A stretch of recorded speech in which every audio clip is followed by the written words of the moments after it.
Dito ganahan mo kunin siya ng motor. And it's very juncture, before I will announce the newlyweds, I would like to remind the whole world, as I did every wedding ceremony.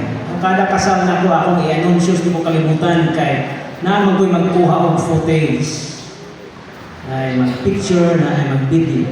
I want to announce to all single men present in this place that this woman standing in front of Rolly is already a married woman.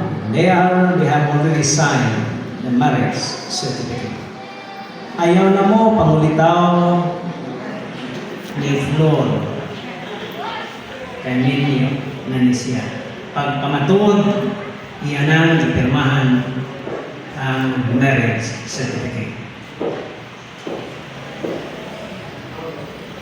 Para sa mga babae, nga mga single, ni adinhi o bisan katong mo review sa footage sa kasal, ako po ipahibalan ninyo na nipirma na si Rolly ni papilis niya sa ilang marriage certificate ang iyang pirma na siya minyo na kang Florila alani nagkaroon Mrs. Giliedo na.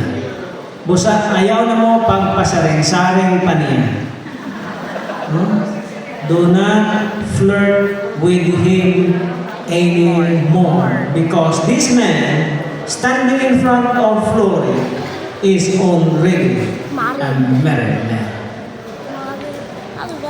Brothers and sisters, this very day and at this very moment, I would like to introduce to you the newlyweds, Mr. and Mrs. Rolly and Flory Giliedo. A round of applause to the newlyweds. Rolly, you may now kiss your lovely wife.